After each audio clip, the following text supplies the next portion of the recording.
नमस्कार दोस्तों, टारगेट होमो में आप सभी का स्वागत है।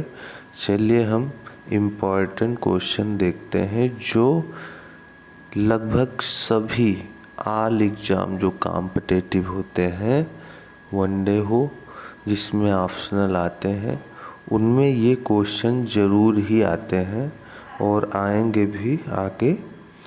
तो चलिए इम्पोर्टेंट क्वेश्चन, इसका स्लोगन है गुड थिंक गुड फ्यूचर। यानी अगर आप अच्छा सोचेंगे तो आप अच्छा भविष्य में आपका फ्यूचर अच्छा ही होगा। चलिए 1 नंबर, चांदी सबसे पहले भारत में पाई गई। कब पाई गई? ये हड़प्पा सभ्यता में सर्वप्रथम पाई गई। चलिए, हड़प्पा में शवों को दफनाया जाता था। क्या किया जाता था? शवों को दफनाया जाता था। मोहनजोदड़ो में शवों को क्या किया जाता था? जलाया जाता था। और मिठास के लिए शहद का प्रयोग किया जाता था। ये क्वेश्चन लगभग तीनों हड़प्पा सभ्यता से हैं। यानी शवों को दफनाया जाता था किसमें? हड़प्पा में। मोहनजोदड़ो में क्या किया जाता था? जलाया जाता था। और मिठास के लिए क्या प्रयोग करते थे हड़प्पा वासी? शहद का प्रयोग करते थे। चलिए 3 नंबर देख लेते हैं। मोहनजोदड़ो में सबसे बड़ा भवन विशाल क्या था? अन्नागार था। इस चीज़ को याद रखना कि वहाँ का जो अन्नागार था सबसे बड़ा बिल्डिंग था वहाँ का। ठीक, सूती कपड़े का साक्ष्य मोहनजोदड़ो से मिलता है। नर्तकी का भी एवं एक कांस्य मूर्ति मिली उसके साथ। नर्तकी की एक कांस्य मूर्ति मिलती है जो कहाँ मिलती है? मोहनजोदड़ो से। 5 बेलनाकार मुद्राओं की प्राप्ति भी हुई। कितने? 5 बेलनाकार मुद्राएं वहाँ से हमको मिली। 4 नंबर में क्या हो रहा है? ऊँट की हड्डियाँ कालीबंगा से प्राप्त होती है। कहाँ से? ऊँट की हड्डियाँ कहाँ से प्राप्त हो रही है? कालीबंगा से। अब देखिए कालीबंगा कहाँ है? कालीबंगा राजस्थान में पड़ता है। चलिए, घोड़े की अस्थियों का अवशेष कहाँ से मिलता है? सुरकोटदा से। कहाँ से? सुरकोटदा से। दवात यानी जो स्याही वाला दवात होता था और मनके बनाने के कारखाने कहाँ से मिले? चहुंदड़ो से। कहाँ से? चहुंदड़ो। दवात और मनके बनाने के कारखाने कहाँ से मिले? चहुंदड़ो से। चलिए आगे हम 5 नंबर देख लेते हैं। सिंधु सभ्यता के महत्वपूर्ण खुदाई स्थल। अब देखिए हड़प्पा कहाँ है? पंजाब, पाकिस्तान के पंजाब प्रांत में। किस नदी पर है? रावी नदी। और इसको खुदाई किसने करवाई थी? 1921 में दयाराम साहनी ने। मोहनजोदड़ो कहाँ है? सिंध पाकिस्तान में है। और ये किस नदी पर है? सिंधु नदी पर।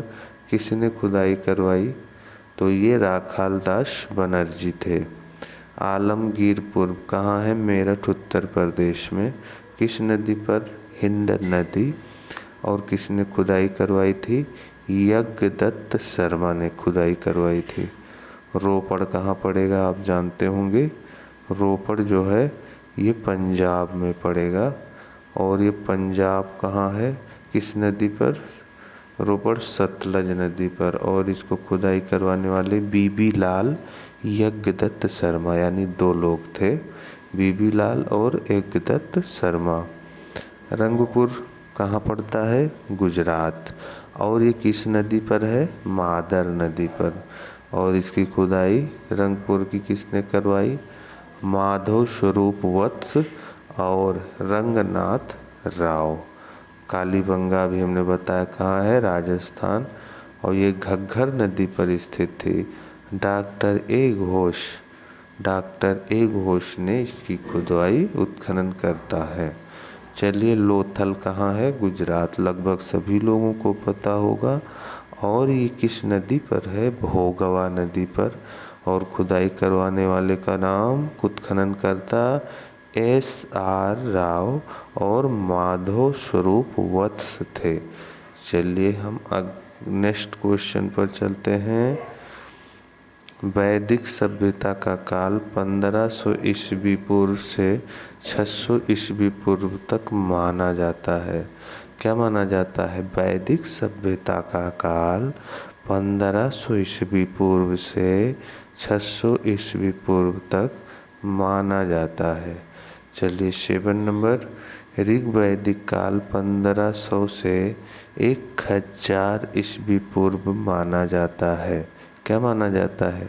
ऋग वैदिक काल 1500 ईस्वी पूर्व से 1000 ईस्वी पूर्व माना जाता है। वही उत्तर वैदिक काल 1000 ईस्वी पूर्व से 600 ईस्वी पूर्व तक माना जाता है। वही वैदिक काल 1500 ईस्वी पूर्व से 600 ईस्वी पूर्व, यानी वैदिक सभ्यता जो है ऋग वैदिक काल और उत्तर वैदिक काल को मिला के बनाया गया।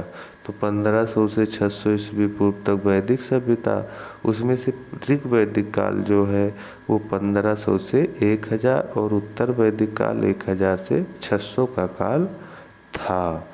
चलिए 8 नंबर देखते हैं। वेद त्रयी या त्रयी, वेद त्रयी या त्रयी कहाँ से? इसे कहते हैं ऋग्वेद, यजुर्वेद, सामवेद को, यानी इन तीनों वेदों को मिला के क्या बनता है? वेद त्रयी। क्या बनता है? वेद त्रयी या त्रयी। कौन सा वेद इसमें शामिल नहीं होता है? क्वेश्चन में कभी कभी आता है। तो इसमें अथर्ववेद शामिल नहीं किया जाता है। चलिए 9 नंबर क्वेश्चन देखते हैं।